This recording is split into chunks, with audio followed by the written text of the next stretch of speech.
Olá, gente, boa noite.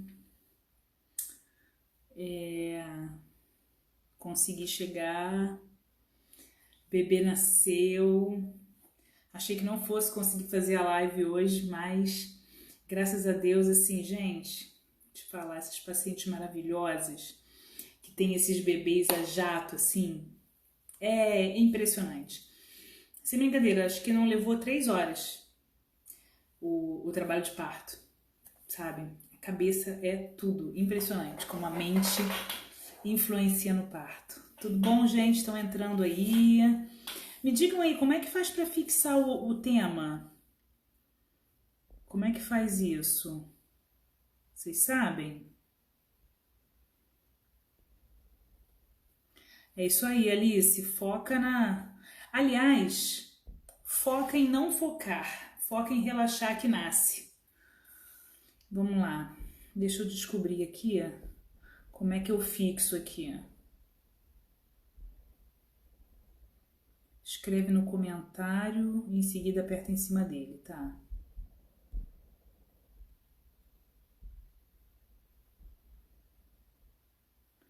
Tá, então vamos ver se fica.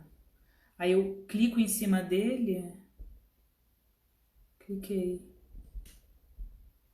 Ah, pronto, consegui. Muito obrigado, meninas e meninos, se tiver algum. Vamos lá, gente. Nosso tema hoje.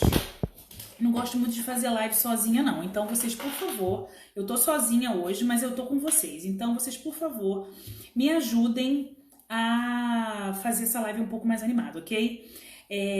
Nosso tema hoje é estilo de vida e mudança de comportamento. Eu não sei se vocês sabem, mas existe uma mudança existe uma medicina chamada medicina do estilo de vida. E é uma coisa relativamente nova essa medicina. Oi, Sérgio! Sérgio, quanto tempo, Sérgio? Ai, que saudade! Quanto tempo! Sérgio é um querido, fez pós comigo de medicina fetal, fetólogo de primeira, arrebentando por aí. Acabou que eu não segui o caminho da medicina fetal, a medicina integrativa acabou me puxando, não teve jeito, não teve jeito. Eu falo demais pra ficar fazendo ultrassom. Ai. Então, gente, seguinte. Saudade, Sérgio. Então, a gente tem a medicina do estilo de vida, que é uma medicina relativamente nova, né? Como é que surgiu essa história da medicina do estilo de vida? Eu tive uma aula recente sobre isso lá na pós de medicina integrativa. Fernandinha, Ju, todo mundo, vamos lá, vamos fazer isso aqui, vamos fazer um bate-papo. Então, a gente teve uma aula na pós de medicina integrativa falando sobre a medicina do estilo de vida. E eu descobri que ela é bem nova, a medicina do estilo de vida. Por quê? Começou em 2010 nos Estados Unidos, como o pessoal queria fazer uma revisão, o pessoal da cardiologia queria fazer uma revisão quais eram os melhores tratamentos para problema cardiovascular, para problemas coronarianos. Vamos fazer uma revisão na literatura. Então contrataram um sistema para fazer uma revisão. Gente, descobre aí um sistema eletrônico, todos os estudos, todos os artigos de tudo que já foi publicado, o que é o melhor, o top de linha para a doença coronariana. E aí o computador foi lá procurar e, para surpresa deles, eles não tiveram resultado de nenhuma medicação, tipo nenhuma estatina ou antipertensivo ou medicação. O que aparecia em primeiro lugar em todas as pesquisas era o quê? Mudança de estilo de vida. Eles falaram, pô, mas não é possível que mudança de estilo de vida. Eu quero saber qual é o melhor tratamento para a doença coronariana. Mudança de estilo de vida. E aí a própria galera do American College ficou meio bolada. Cara, como assim? Estilo de vida é o melhor tratamento? Ok, a gente sabe que previne doenças, mas o melhor tratamento não é possível. E aí eles começaram a estudar mais sobre isso e em 2010 montaram o ACLM, American College of Lifestyle Medicine, Colégio Americano de Medicina do Estilo de Vida, porque eles começaram a estudar e começaram a ver que, caramba, estilo de vida cura mais e trata mais do que muita medicação, muitas medicações. Então isso surgiu em 2010 lá nos Estados Unidos e depois veio para o Brasil. Em 2018 foi fundado aqui o Colégio Brasileiro de Medicina do Estilo de Vida. Então, a gente sabe hoje que estilo de vida não é só para profilaxia. Parece meio óbvio, né? Que a gente diz, não, claro, né? Se eu não fumar, se eu não beber, se eu fizer atividade física, eu vou ser uma pessoa saudável. É super óbvio isso. Mas é tão óbvio, que ninguém pratica. E ninguém acredita mais importante, ninguém acredita que isso traga cura de doenças.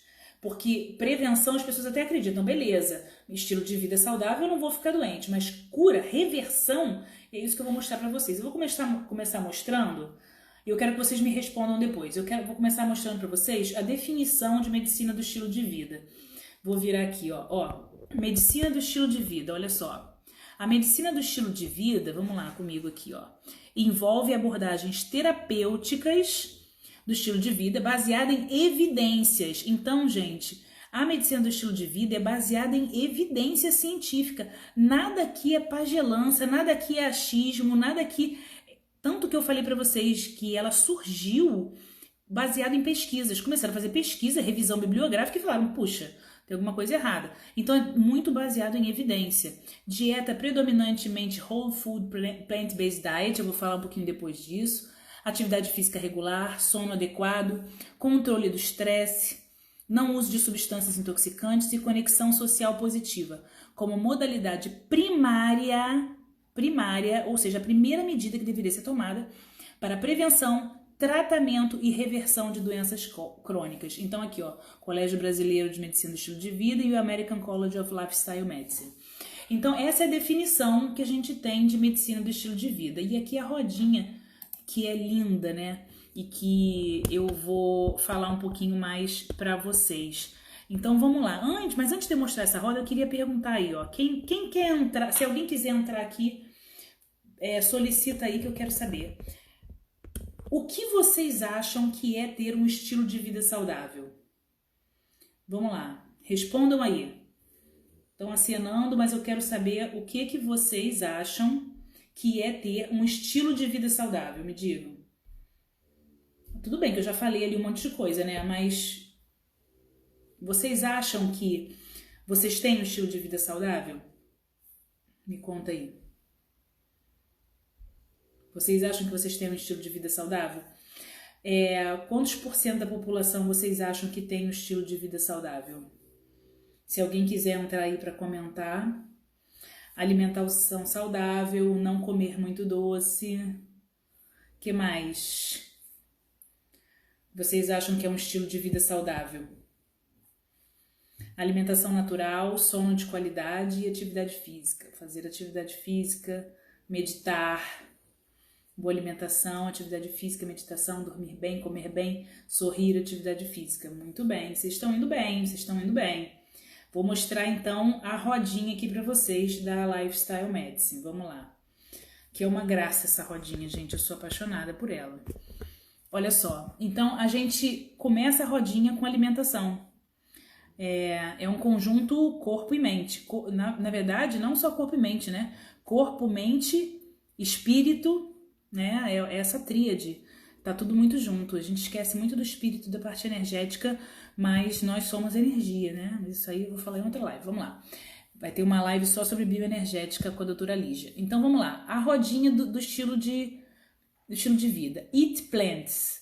Comer plantas. Comer plantas. E aqui, cara, é uma coisa... Porque a plant-based diet, que é a dieta baseada em plantas... Vou virar para mim de novo, tá? Para eu poder falar sobre o Eat Plants aqui, que é a primeira que aparece aqui, que é o verdinho. Né? É comer plantas. Então, comer plantas não significa necessariamente ser vegetariano. Rola uma certa confusão com relação a isso. Porque tem muita gente que é vegetariano, mas que não come tantas plantas assim. Come muita massa, muita farinha, muito doce. E não necessariamente ser vegetariano significa que você tem uma boa alimentação. Ser vegetariano é um princípio que você exclui as proteínas animais. Aqui não, a ideia é você ter uma dieta baseada em plantas. A base da sua alimentação são as plantas, a base mesmo, tipo muita planta. E valoriza muito os alimentos crus. Quanto por cento de alimentos crus fazem parte da sua dieta? Para pensar. A gente come, em geral, né? Estou generalizando tudo aqui, óbvio, a gente come pouco alimento cru, né? Então a gente come pouca fruta, a gente come poucos legumes crus, né? Cenoura crua, a gente come pouca folha, poucas oleaginosas e sementes, né? Então a gente precisava ter uma alimentação baseada em plantas, a quantidade de fibras. A nossa alimentação e as plantas são quem nutre a nossa microbiota. O que a gente come é o que o nosso microbioma vai comer também.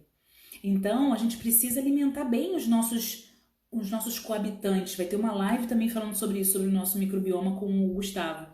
Tudo está muito interligado. Então, comer plantas. E sobre essa dieta, eu já até fiz um post. Fiz 2 reposts, um da Dani Ourix, cardiologista, e outro do Gustavo, falando sobre a plant-based diet. Deixa eu ver aqui o que vocês estão comentando. Comer legumes e verduras, porém cozidos. Queria ter a alimentação que dou para o meu filho. Ué, por que você não come a comida dele?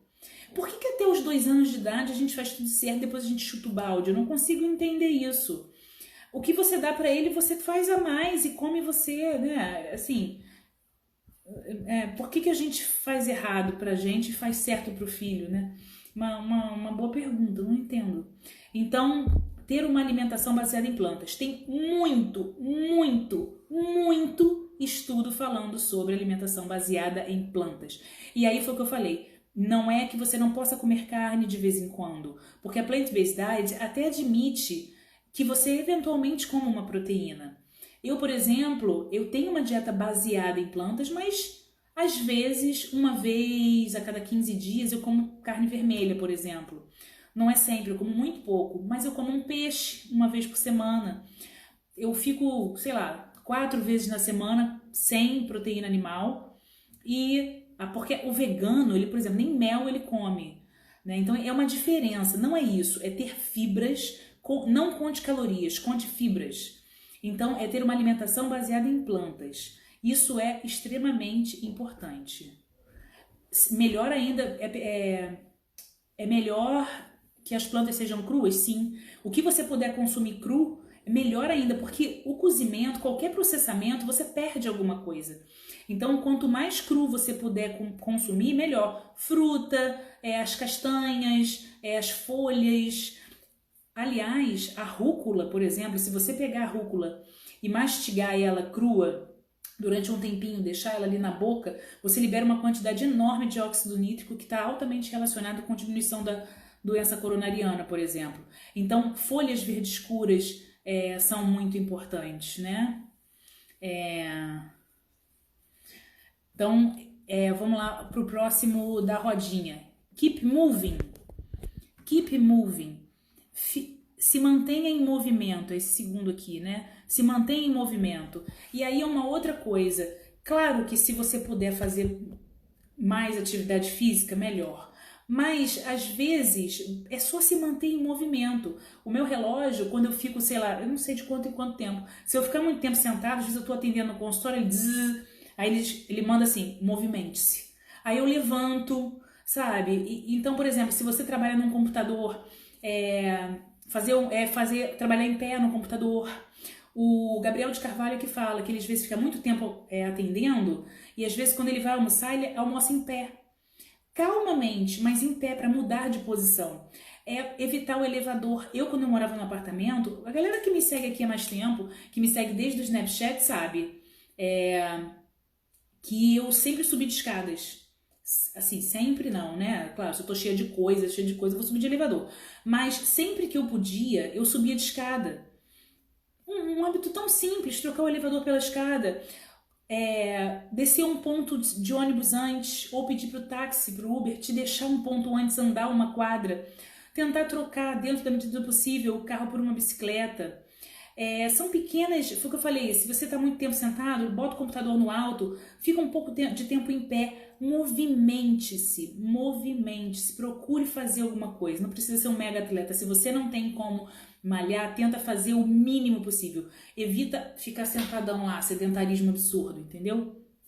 Então, se movimente, quanto mais atividade física, não necessariamente melhor, né? Os atletas de alta performance também às vezes não têm saúde, porque eles atingem um outro extremo de lesão. Mas a questão é, movimente-se. Próximo da rodinha, sleep well, vamos lá, durma bem. Aí a gente sabe, né, eu tenho falado muito sobre isso, meu primo também tem falado muito, Tauan, e a gente tem lido muito sobre ciclo circadiano, a importância de dormir bem, de dormir cedo. Não adianta, desde que surgiu isso aqui, a gente está falando aqui por graças à luz elétrica, desde que surgiu a luz elétrica, a gente mudou os nossos hábitos, né, e era pra gente estar dormindo cedo, não tinha luz, não tinha o que fazer, ia dormir e acabou, e a gente respeitava o nosso ciclo. E a gente quebrou isso, só que o nosso corpo não sabe disso. Então, o ciclo fica completamente maluco. Ó, fazer essa atividade física é melhor em qual horário? Bom, para começar, no horário que der para você. Não, assim, se você não tem... Eu só posso à noite. Então é à noite que você vai fazer. Se você tem a possibilidade de escolher o horário, se você tem esse luxo, que eu não tenho, a pessoa que tem o luxo de poder escolher o horário que vai fazer atividade física é uma pessoa realmente privilegiada. Eu conheço poucas. Mas se você tiver esse privilégio, existem 2 horários que são bons, pela manhã e 6 horas da tarde, que é o momento que você está com a maior temperatura corporal, entre 5 e 6 horas da tarde. Não depois disso, porque depois disso você também acelera demais o seu metabolismo, vai prejudicar o seu sono. Você precisa ter aquela pausa depois das 6, 7, inclusive nada de comida depois das 8. Isso a medicina chinesa já falava e a gente sabe disso hoje também, por vários outros estudos. O ideal é que você fique pelo menos 1 hora sem comer antes de dormir, ou seja, não pode comer 10 e dormir 10 e meia. Então, o ideal é que a gente coma pelo menos 1 hora antes de dormir, faça um jejumzinho de 1 hora. O ideal são 2, né? Mas no mínimo 1 hora antes de dormir. Por isso que eu falo, tem que comer no máximo até as 8. Comeu 8 da noite, Então, é isso que eu tô falando. Qual é o melhor horário da última refeição? Comeu até as 8, eu já comi. São 8 horas. Já jantei, não como mais nada hoje. E ficar pelo menos 1 hora sem comer depois que acorda também. Acordar e não sair tomando café da manhã. Seu corpo precisa de 1 hora para o teu metabolismo começar a funcionar e a coisa começar a andar. Então, 1 horinha depois só comer alguma coisa depois que você acorda. A atividade física também pela manhã, depois dessa primeira hora, também é o ideal. Então, assim, ou pela manhã ou no final da tarde. Então, dormir bem, a gente não deveria dormir depois das 11 horas, porque a gente não consegue produzir melatonina. A melatonina ela tem um ciclo de produção e que não tem jeito. Se você dorme depois das 11, você não produz melatonina. Ah, mas a melatonina não é hormônio para dormir? Não, a melatonina é o hormônio que a gente produz enquanto dorme e que tem milhares de funções. Entre elas, reparação de danos celulares que aconteceram durante o dia. Então, é durante o dia que a gente tem o reparo dos danos nas nossas células. Durante a noite, desculpa. Durante o dia a gente vai tendo lesão e durante a noite a melatonina vai fazer esse reparo. Ela é um hormônio antioxidante, anti-inflamatório. Ela conserta toda a cagada que você fez durante o dia. Só que se você não dorme, você não conserta isso. E assim, e não é cumulativo. Tipo, vamos supor, hoje eu tive uma lesão muscular porque eu fiz muita atividade física. À noite, a melatonina vai me ajudar a diminuir essa resposta inflamatória, essa resposta de lesão tecidual. Se eu não dormir e não produzir melatonina, ferrou, esse dano de hoje já era, não é corrigido, ela só corrige o dano do dia.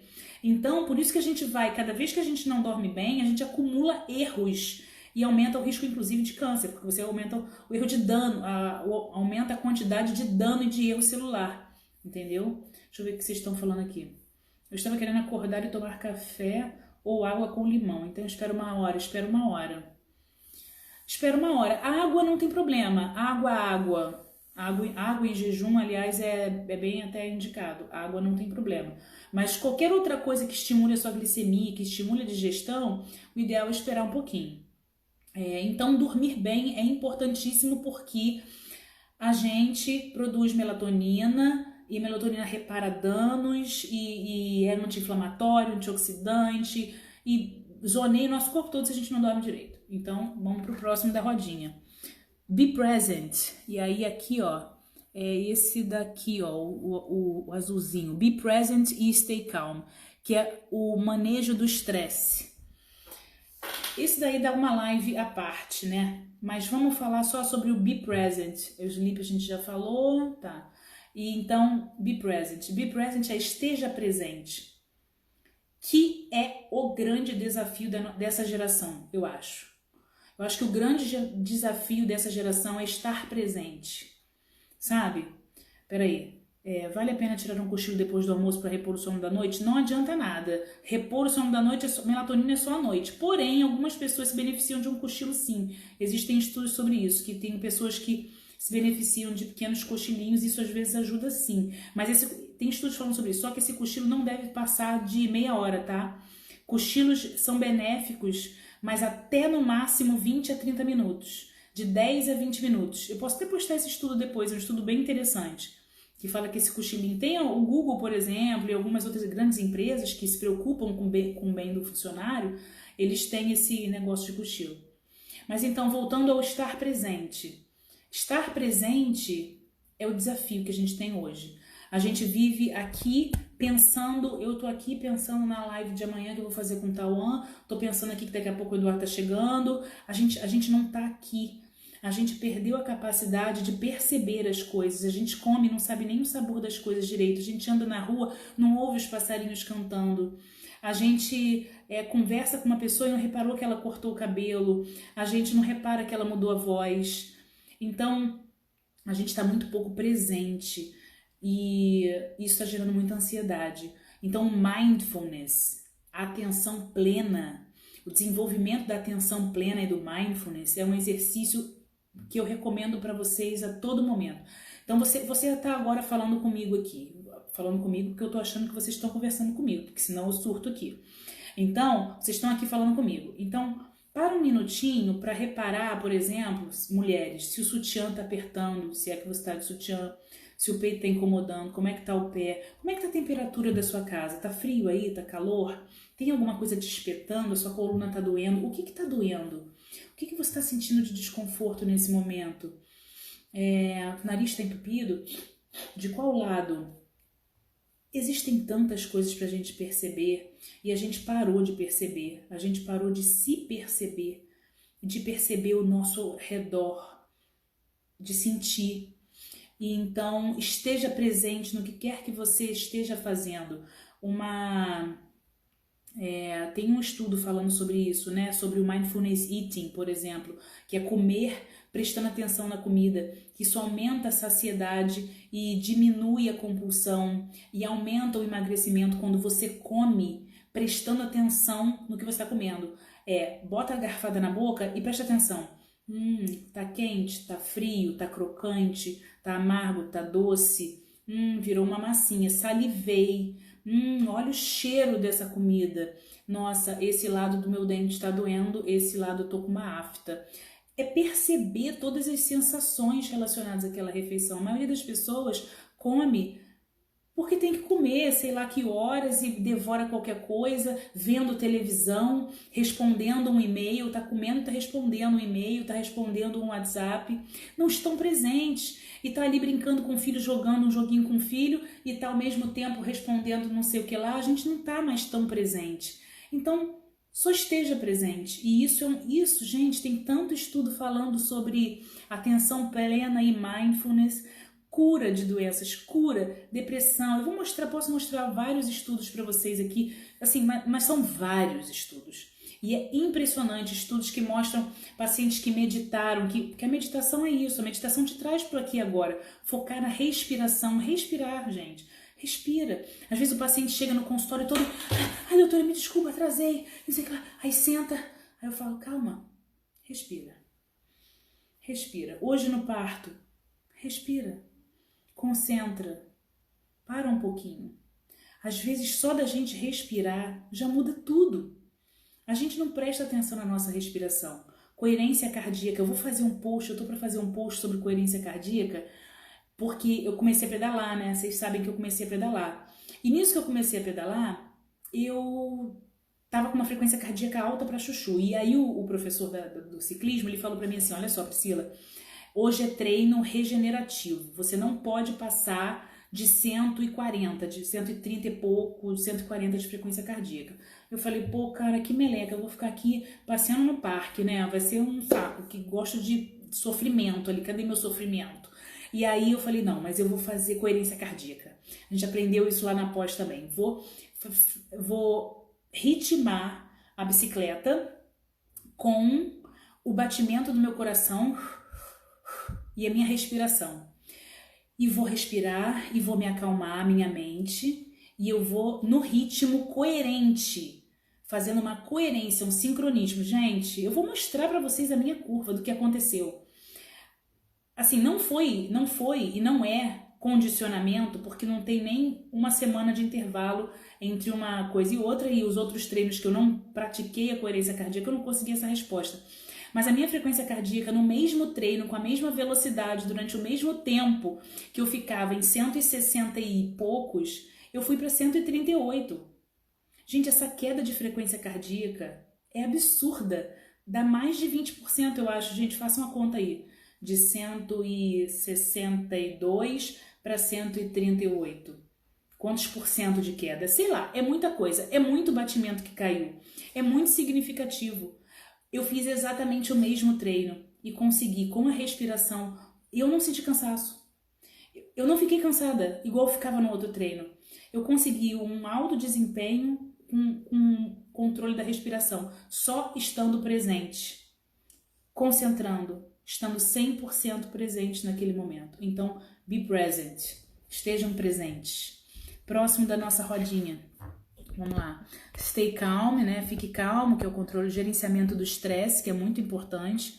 Vamos falar isso depois. Aqui tem um outro que não está escrito aqui. Deixa eu ver se eu dou um zoom aqui. Não sei se dá para dar zoom. Que é esse daqui, ó. Evite substâncias tóxicas e substâncias de risco. Evite intoxicantes. Não está escrito na lista, mas isso aqui é muito importante. Controle de fumo, controle de álcool, existe um limite adequado, de outras substâncias tóxicas, poluentes inclusive, esteja perto da natureza. A gente vive um mundo muito intoxicado, muito tóxico, muito. Eu posso falar uma live só sobre poluentes orgânicos persistentes, metais tóxicos, e a gente precisa começar a se preocupar com isso daqui. Então isso é uma outra coisa. E o último que eu amo, que é o Love People, que é ame as pessoas, tenha relacionamentos aqui, né? Relationship. Forme relacionamentos importantes, relacionamentos duradouros, né? Tem um dos maiores, dos estudos mais longos que já foram feitos no mundo, durou 75 anos. Eu falei isso na live também que eu fiz com o Renato. O estudo mais longo que a gente já teve hoje sobre estilo de vida, o que é ter uma vida boa. Analisou uma população por 75 anos. Sabe o que é 75 anos acompanhando uma galera? 75 anos. Morreu o pesquisador, entrou outro, foram trocando de pesquisador e conseguiram acompanhar por 75 anos uma população de homens e mulheres. Eu acho que não sei se era só homens e mulheres, mas enfim. Depois de 75 anos, eles analisaram a alimentação dessa galera, se fazia atividade física, se estressava, tudo isso aí. Analisaram tudo isso. E foram ver o que realmente tinha impactado. Deixa eu ver se quem viveu mais, quem viveu até os 90, era a galera que comia melhor, era a galera que fazia mais atividade física. O que mais impactou? E vocês sabiam o que foi? Foi o relacionamento. As pessoas que viviam mais e que tinham mais qualidade de vida eram as que tinham melhores relacionamentos, que tinham uma rede de apoio, que tinham amigos. Sabe aquela coisa de ter vizinho, de ter rede de amigo, de socializar, de ter uma família unida, de ter muitos parentes, de se encontrar fim de semana? Esse foi o fator mais importante no estudo de 75 anos relacionado com o que é ter uma vida boa, qualidade de vida e longevidade. É impressionante, gente. Relacionamento. E a gente está vivendo um momento... onde os relacionamentos estão sendo postos à prova. Esse momento que a gente está vivendo de pandemia está mudando tudo com relação ao relacionamento. A gente está tendo a oportunidade de rever nossos relacionamentos, tanto na nossa família quanto fora. Quanto que a gente vivia fora. Nossa, como que eu vivia era bom. Que saudade de abraçar os meus amigos, de fazer um churrasquinho, de passear. Que saudade de estar com a minha família. Oportunidade de estar com aquele núcleo novamente, que às vezes não tinha mais. Então, esse estudo tem num TED. Vocês sabem o que é TED? Aqueles videozinhos, aquelas palestras, TED, TEDx. Procurem lá o que é ter uma vida boa, o que é preciso para ter uma vida boa. Esse TED explica tudinho sobre esse estudo, vale muito a pena assistir. Então, ame as pessoas. Então, isso é, a princípio, qualidade de vida, certo? Isso é um estilo de vida saudável. E aí eu pergunto para vocês, quantas pessoas têm um estilo de vida saudável? O que vocês acham? Você acha que as pessoas conseguem isso tudo aí para ter um estilo de vida saudável? Então vamos ver aqui, ó. Peraí, deixa eu ver aqui. Então olha só, fizeram uma pesquisa nos Estados Unidos, isso aqui é de um estudo nos Estados Unidos, onde eles queriam descobrir quantos por cento dos americanos tinham realmente um estilo de vida saudável. Porque a gente pergunta para os pacientes, eu pergunto no consultório, vem cá, você se alimenta bem? Como é que é seu estilo de vida? Todo mundo fala que tá super bem, né? Mas quando tu vai ver mesmo, o buraco é mais embaixo. Então eles fizeram um estudo nos Estados Unidos para saber quantos por cento da população americana pode ser considerada como tendo um estilo de vida saudável. E eles usaram só 4 critérios, esses critérios aqui, ó. Deixa eu mostrar para vocês aqui. Então eles usaram 4, tinha que preencher esses 4 critérios aqui para você ser considerado como tendo um estilo de vida saudável. Então vamos lá. Tinha que fazer exercício físico, né, uma atividade física, mais de 150 minutos por semana, o que dá pelo menos umas 3, 4 vezes por semana, meia hora pelo menos, né? 3 vezes 4, 12, por aí. Umas 4 vezes por semana, meia hora. Então tinha que fazer 150 minutos. Tinha que ter um score de dieta, esse daqui é o Health Eating Index. É um índice de saúde alimentar, né? Que tem uma escala. Então tinha que ter uma escala maior que 40 para uma alimentação saudável, que aqui era muito tipo dieta mediterrânea, também bastante baseada em plantas. Então tinha que preencher essa alimentação aqui. Tinha que ter um percentual de gordura menor do que 20 para homens e menor do que 30 para mulheres. E tinha que ser não fumante. E eles, depois de terem feito esse grande inquérito, eles descobriram que menos de 3% da população dos Estados Unidos preenche esses 4 critérios de vida saudável. Ou seja, Oi? Ah, tá. É igual quando eu respondo o questionário da nutricionista, de como é a minha alimentação, só de carboidrato. Mas só reparo quando escrevo. É isso aí, a gente só repara quando vai olhar. Então, olha só. Só 3% da população americana preenche esses 4 critérios. Eu mesma não preenchi esses 4 critérios. Eu tinha o MC maior que eu tinha um percentual de gordura de 33%. E eu caí bastante agora com esse meu esforço sobre-humano de atividade física e alimentação e mudança alimentar. Hoje eu posso dizer que eu preencho esses 4 critérios aqui, mas só 3% da população americana preenche esses critérios. Gente, 3% é ninguém.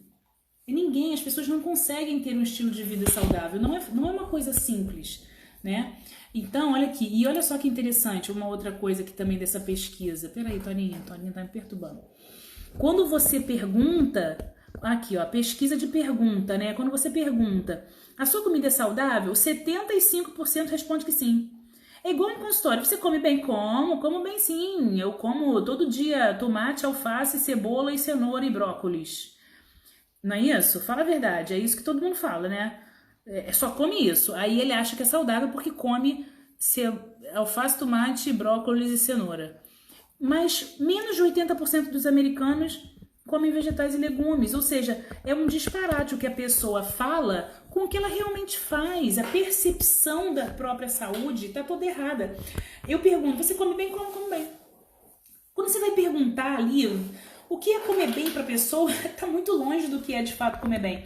E elas falam assim, não, eu como tudo que é saudável, mas eu também como todas as outras porcarias.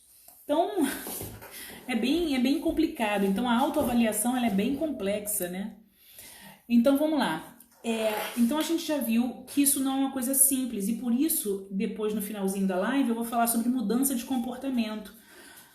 Como que a gente vai conseguir fazer essas mudanças para ter uma vida, porque isso exige mudança de comportamento. Mas antes eu vou falar para vocês de todos os benefícios aqui, ó. Os benefícios para a saúde da medicina do estilo de vida. Então a gente vê, peraí gente, rapidinho. Sai, Torinha, rapa fora. Desculpem, tive que expulsar uma cachorra daqui do quarto. Então, quais são os benefícios para a saúde?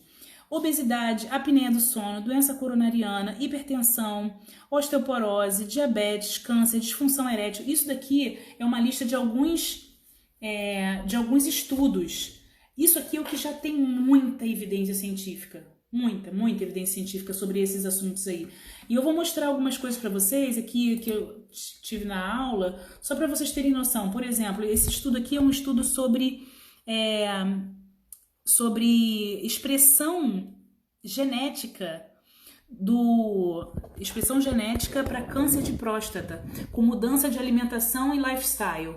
Então, mudança de estilo de vida e mudança de alimentação foi capaz de mudar a expressão genética, ou seja, é epigenética. E aqui do lado, ó, tem a fotinho da mudança do gene. Olha só que loucura, gente. Não sei se dá pra ver, acho que dá pra ver aí. Então aqui, ó, antes da intervenção, que é a mudança de hábito de vida e da alimentação, vocês veem que tem pouquinhos pontinhos verdes aqui e muitos vermelhos. Aqui não tá aparecendo tanto, mas no meu aparece. Tem mais vermelhinhos aqui. Depois que você mudou o estilo de vida post-intervention, depois da intervenção, você mudou, isso aqui são os genes, você mudou a expressão desses genes de forma a proteger para o câncer de próstata. É um estudo muito interessante. Isso já é antigo, gente. 2008, isso aqui não é novo, não.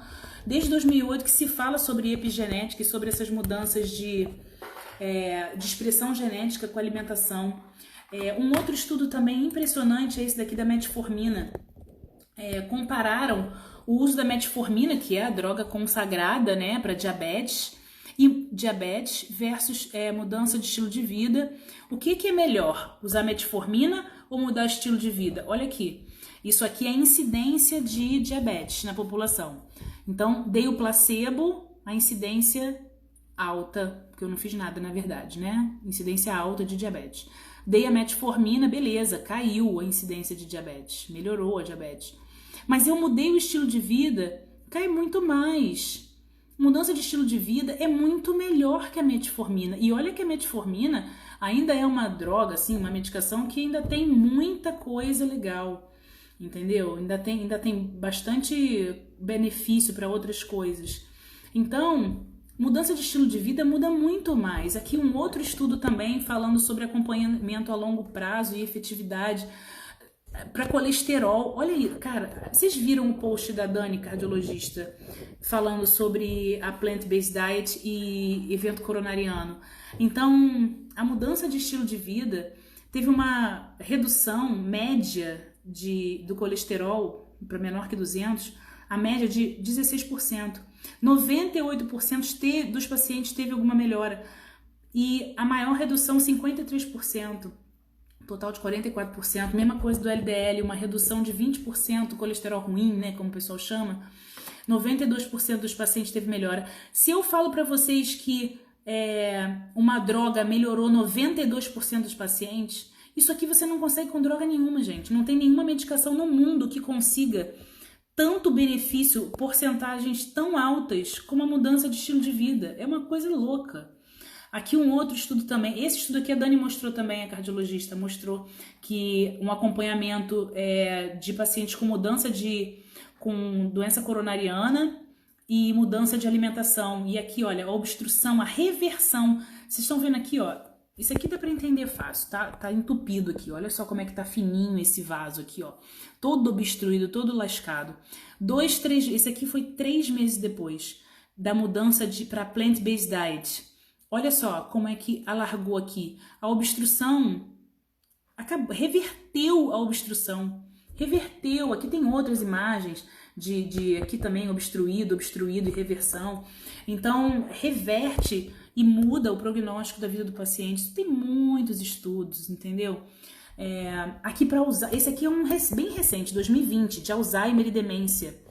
Healthy Lifestyle e Risco de Demência, né? Estilo de vida saudável e risco de demência. O que eles fizeram?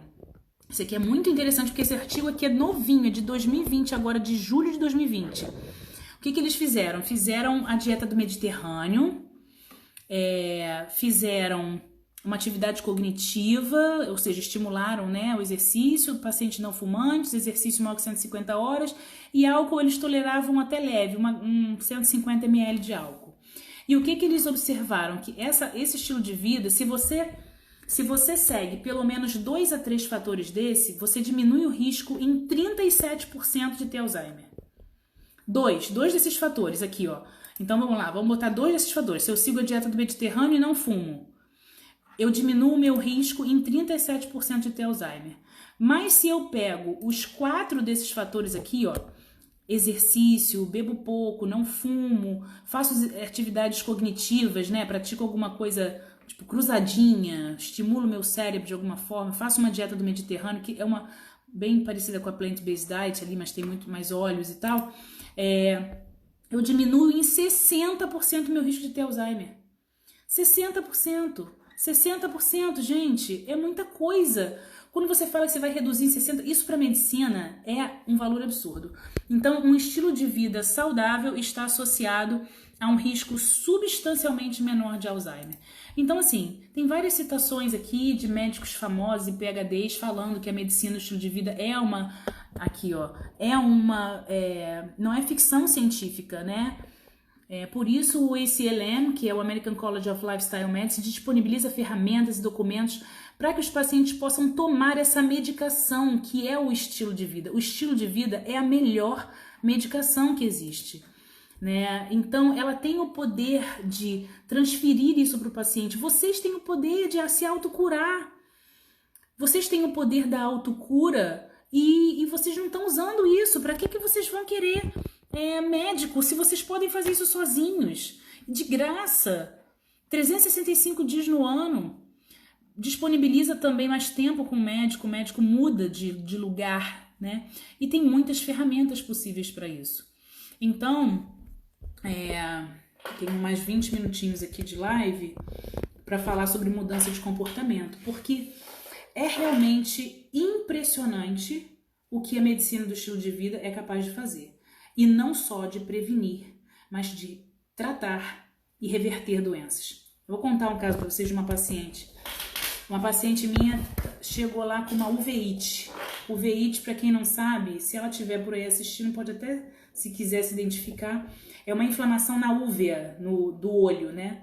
Uma uveíte. E aí eu tinha conversado com ela sobre resposta inflamatória e não sei o que lá, e ela falou assim, doutora, eu fui na oftalmologista e a oftalmologista falou que não sabia a causa, que era idiopática, que não sabia a causa dessa uveíte, mas que prescreveu corticoide. E aí eu fiquei pensando em tudo que você fala e não sei o que lá, e eu mudei minha alimentação. Comecei a fazer atividade física, cortei alérgenos, cortei trigo por um tempo, cortei um monte de coisa da minha alimentação, tirei o açúcar e voltei nela no tempo que ela mandou voltar para ver se o corticoide tinha feito efeito.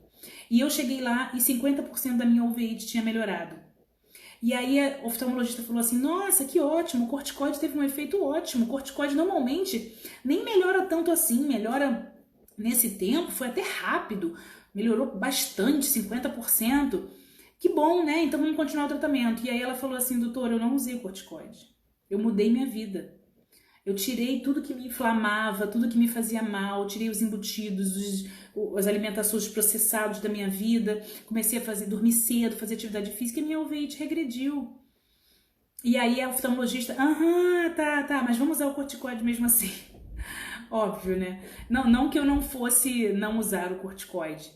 Acho que chegou um limite ali, onde realmente existe um limite, onde você tem benefício, a medicação ela é importante, então ela usou o corticoide depois disso e tal, mas usou numa dose muito menor, tipo assim, mas muito, 10% do que ela usaria só com mudança de estilo de vida. Essa paciente foi uma coisa assim bem pontual que chama muita atenção, mas igual a ela, eu tenho um monte de pacientes, cara, eu não consigo contar, que chegam lá e falam, doutora, eu melhorei da minha endometriose, eu melhorei do ovário micropolicístico, eu melhorei da queda de cabelo, eu melhorei da dor articular. Eu melhorei, paciente, teve aquela gestante, a Juliana, que tem uma doença mista do tecido conjuntivo, uma doença autoimune, melhorou muito, muito. Ela teve uma gestação zerada, teve uma gestação de baixo risco para uma mulher que era considerada alto risco, porque ela era uma paciente também muito disciplinada, sabe? Então ela conseguiu fazer tudo muito direitinho. Então, o que eu tô querendo dizer para vocês é porque cura. Cura. Vocês estão vendo. Isso é evidência científica. Então, vocês têm o poder. Vocês têm o poder. Eu quero que vocês saiam daqui com essa certeza de que vocês têm o poder na mão de vocês. E eu realmente não espero que vocês precisem ficar doentes para escolher isso. E eu sempre falo isso porque eu sou a prova disso, porque eu tive que levar um susto, vocês sabem já da minha história e tal. Então, eu tive que ter um câncer de mama, tive que ter esse diagnóstico, tive que... para olhar para minha vida, eu tava fazendo tudo errado. E eu tive que fazer na marra. Depois que você tem, ficou diabético, você não vai ter que cortar o açúcar. Se você fosse alérgico, você não ia ter que cortar aquilo que você é alérgico. Pronto. É simples assim. Quando não existe escolha, não existe escolha. Mas como a gente tem a flexibilidade e não sente, porque de pouquinho em pouquinho, eu costumo falar o seguinte, essas escolhas e as mudanças de hábitos de vida são gotinhas que vão pingando. A gente não vai percebendo, tá tranquilo, gente, é uma gotinha, é uma gotinha, é uma gotinha, que ao longo de uma vida, aí uma hora você come uma azeitona que transborda o copo. Aí você vai falar que foi a azeitona da empadinha que me causou problema. Foi aquele estresse, foi o sei lá o que eu comi que me deu alergia. Não foi, gente. Aquilo ali foi a última gotinha que transbordou o seu copo, que vem enchendo ao longo da vida. E a gente não vai percebendo. Então, a gente tem que se conscientizar disso. E o grande problema é como mudar, né? Como mudar? É o tipo de medicina em que o médico ele fica meio que de mãos atadas. Assim como o nutricionista, né? O nutricionista ele vai lá, te ensina um monte de coisa, prescreve um monte de coisa, mas quem vai fazer é você. Quem vai botar comida na boca é você. Né? Então, existe um estudo, existe uma disciplina chamada de Behavior Change. Mudança de comportamento. As pessoas começaram a estudar como mudar o comportamento. Por quê? Não adianta eu falar para vocês aqui, gente, fumar vai dar câncer, e eu não te explicar, ou não te ajudar e não te ensinar a mudar o comportamento de parar de fumar. Ai, doutora, tudo bem, eu ouvi isso tudo, mas eu sou viciada em açúcar. Mas por onde eu começo? Primeiro que às vezes você olha para o panorama geral e você pensa assim, ferrou, né? Tem que mudar, tem que morrer e nascer de novo para consertar tudo. Por onde eu vou começar? Porque é muita coisa para mudar. Na maioria de nós é muita coisa para mudar. Sim, sempre vai ter muita coisa para mudar. Então, a gente precisa de ajuda para saber como mudar. Então, existe uma disciplina chamada Behavior Change. Mudança de comportamento. Existem mais de 93 teorias. Eu vou mostrar aqui para vocês. Existem mais de 93 teorias. Isso que eu ia falar, né? Isso é um desafio para os profissionais. Mas um bom professor, um bom terapeuta, um bom médico, junto com um bom aluno, um bom paciente, um aluno esforçado e engajado, conseguem chegar a uma mudança de comportamento. Mas esse modelo de mudança ele tem que ser prático, acessível e útil.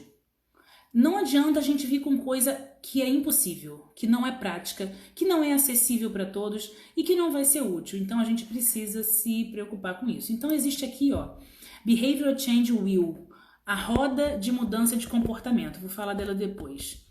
Então, para que a gente tenha uma mudança de comportamento, eles criaram um modelo de CONCE, chamado de CONCE. Era COMBI, porque era behavior em inglês, né? Você precisa ter, para que você se engaje nisso, né? Capacidade de fazer aquilo, oportunidade e motivação.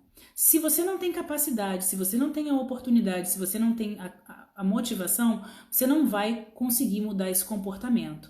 Então, a gente tem aqui, a roda da mudança de comportamento. Deixa eu ver aqui, ó. Mudei minha alimentação, incluí atividade física, perdi 10 quilos, controlei a SOP sem pílula, pílula não serve pra nada pra SOP, né? Pílula só zero, e zero dores articulares. É exatamente isso, gente. É impressionante demais. E é lindo, lindo ver o paciente assumindo o controle da sua vida. Então, essa aqui é a roda de mudança de comportamento. Então, por exemplo, precisa ter oportunidade. Então, precisa educar a população. Isso aqui é social, físico. Então, você pode também mudar, por exemplo, ter a capacidade de mudar o ambiente. Um exemplo, vou dar um exemplo aqui para ficar mais fácil de vocês entenderem. Tá. Antes disso, da roda, deixa eu falar uma outra coisa aqui. Tá. Então, existem muitas teorias e tal. Então, por onde a gente começar? A primeira coisa que a gente tem que fazer é se conhecer e ver o que está pior. É fazer um screening dos comportamentos, dos hábitos. E aí tem Vocês conhecem a roda da vida, não conhecem? Coach usa muito, é muito legal, uma ferramenta muito legal. Dá um panorama geral de como está a nossa vida. Para quem não conhece, eu vou mostrar aqui. Se vocês botarem no Google Roda da Vida, vocês vão achar. Então, a Roda da Vida, você vai preenchendo aqui, por exemplo, lazer. Como é que tá a minha qualidade de vida? Aí você você vai pintando aqui, né? Aqui é o 10, tá muito bom, e aqui tá muito ruim. O ideal é que ela esteja mais equilibrada, né? Que isso aqui esteja bem equilibrado. Então, como é que tá a sua vida pessoal, emocional, profissional, relacionamento? Se você vai preencher sua saúde. E você vai vendo onde que tá menor e onde que tá maior. Onde tá o desequilíbrio dessa roda? Porque essa roda ela só gira quando ela tá em equilíbrio. Quando você tem um aqui muito ruim, é nesse aqui talvez que você tem que trabalhar mais. Então, esse aqui é da vida. Mas existe a roda da saúde. Ó, por exemplo, aqui é um preenchido, um exemplo. Essa pessoa aqui, por exemplo, se alimenta muito bem, tá vendo? Ó, qualidade, quantidade de alimentação, mas tem um nível de energia baixo. Ó, atividade física não faz, ó, tá aqui embaixo, ó, não faz atividade física, consome pouca água, não tem uma rotina organizada, mastiga bem aqui. Qualidade de sono já não é tão bom. Essa roda aqui, ela não tá tão boa. Eu peguei uma na internet só para mostrar para vocês. Mais ou menos. Essa roda aqui poderia ter outras coisas, aquelas coisas todas que a gente botou lá no estilo de vida, né? Relacionamento, sono, alimentação, atividade física, be present e tal. Então, a primeira coisa é vocês fazerem uma autoavaliação. Pensar, deixa eu ver aonde que está o ponto fraco da minha vida. O que está pior? Onde que eu preciso melhorar? Autoconhecimento é fundamental. E aí vem autoconhecimento novamente. Se você não faz nem ideia, se você não está olhando para você, se você não presta atenção em você mesmo, o que te incomoda, o que você faz, não tem como começar nada. E aí o que você vai fazer? Percebeu, beleza. Esse lugar aqui tá brabo, esse comportamento aqui eu preciso mudar. Vamos ver como que a gente faz as mudanças de comportamento. Então vamos lá. Primeira coisa, identificar esses comportamentos. Ok? Então vamos identificar. Eu quero parar de beber. Por exemplo, eu bebo muito, eu tô bebendo demais todos os dias na semana e eu tô comendo muito açúcar. Então você vai listar todos esses comportamentos que você quer mudar. Depois que você listar o comportamento que você quer mudar, você vai listar os comportamentos associados a ele. Então, por exemplo, eu tô bebendo muito. Aí você vai pensar assim, ok, vamos lá, o que está relacionado com a bebida? Quando, como, com quem? Tudo que envolve o momento em que você vai beber. Então, por exemplo, eu bebo sempre à noite, na sexta-feira, que eu vou ver um filminho, que é aquele momento que eu vou relaxar, eu vou ver um filme, ligo a televisão, pego um queijinho, um amendoim e tomo uma cervejinha. Então, esses outros comportamentos associados estão levando você a beber. Então, de repente, a gente poderia fazer o seguinte, ao invés de eu assistir televisão na sala, eu vou ver televisão no quarto com meu filho, vou tirar o amendoim, eu vou mudar os comportamentos associados a esse comportamento para tentar evitar que aquele comportamento aconteça. Então eu bebo sempre quando eu saio com fulano, ciclano e beltrano. Então você vai tentar evitar aquilo ali. Eu como muito doce sempre depois de uma refeição muito salgada. Vamos tentar botar uma refeição agridoce. Então, o que acontece? Você vai tentar identificar os comportamentos que estão relacionados àquilo ali. Eu quero dormir mais cedo. O comportamento que eu quero mudar é o meu hábito de dormir tarde. Então, você vai pegar tudo que você faz relacionado a dormir tarde Eu durmo tarde porque eu fico vendo televisão, fico no celular, eu enrolo, eu vou falar com a minha mãe, eu vou tomar banho, eu vou fazer isso. Tudo que você faz à noite, o horário que você chega, tudo que está associado ao comportamento que você quer mudar. Você vai listar tudo que está relacionado. Porque um desses ali pode ser o gatilho da coisa. Se você tirar aquilo ali, se eu tirar o celular, se eu tirar o filminho, se eu tirar o amendoim, de repente esse é o gatilho para me facilitar. Eu costumo falar o seguinte, para alimentação, por exemplo, a gente come o que a gente compra. Então, você só come, hoje o Pedrinho queria Nescau, não tem Nescau, não comprei Nescau, não compro mais chocolate aqui pra casa, acabou. Não tinha, aí na quarentena eu, tá bom, aí comprei um Nescau pra ele, pronto, acabou, né? Aí hoje ele chegou, mãe, não tem nada pra tomar aqui. Tem suco, tem vitamina, tem um monte de coisa, mas não tem Nescau. Não comprei, porque se tiver, ele vai querer comer. Então, você tem que tirar o pré-comportamento, digamos assim, ou as coisas que facilitam você ter aquele comportamento. Então, primeiro, identifica o geralzão da sua vida. Escolhe uma área, um setor para você mudar. Escolhe, eu vou começar com sono, eu vou começar com atividade física, eu vou começar com alimentação. Escolhe um comportamento, um comportamento para mudar. Vê tudo que está associado a esse comportamento. E a partir daí você começa a ver o que você consegue fazer, pequenas mudanças associadas com esse comportamento. Certo? Deixa eu ver o que mais aqui. Então, vamos lá. Identificar as opções de intervenção. Então, o que eu posso fazer de intervenção para que esse comportamento seja mudado? E as opções de implementação. Então, isso é aqui, você tem que analisar o impacto disso, então a facilidade, é fácil para você? É uma coisa central, é uma coisa assim que vai mudar toda a minha vida? É uma coisa mensurável? Por exemplo, eu tomo refrigerante 5 vezes na semana, dá para eu mensurar quantas vezes na semana, né, o refrigerante, por exemplo. Então, eu costumo falar o seguinte, os hábitos... Oi, Pedro. Não, foi mal. Eu costumo falar o seguinte, existem algumas coisas... Não. Tá, bota lá, filhinho. Tá. Existem algumas coisas que são... Fecha lá. Tá bom. Desculpem. Existem algumas coisas que são centrais, que são muito importantes. Mas essas normalmente são as mais difíceis. Tá? Essas normalmente são as mais difíceis. Então, às vezes, quando você quer começar já com uma coisa muito difícil, a sua chance de largar é muito grande. Porque é uma meta muito longe de você e às vezes é muito difícil. Apesar disso, normalmente ela é uma coisa central. Quando você muda ela, você muda em cascata tudo. Então, existem algumas pessoas que preferem atacar logo mais difícil, cortar o mal pela raiz, assim, e conseguem esse poder e isso muda tudo em cascata. Isso é uma outra coisa. Quando você muda um hábito... Quando você muda um comportamento, a tendência é você mudar outros em cascata. Então, escolhe umzinho, porque normalmente ele vai puxar um monte de outros hábitos. Então, mas às vezes é melhor você começar pelo que é mais fácil, pelo que é viável, pelo que você tem capacidade de fazer. Então, existem pessoas que trabalham o dia inteiro, não tem como fazer atividade física. Então, não vai começar pela atividade física, começa pela alimentação. Sempre falo isso, gente. Não adianta eu falar para uma paciente assim, é muito fácil também... Para o médico chegar assim, sentar lá, olha só, o seu remédio é fazer atividade física e se alimentar direito, tá bom? Se vira aí.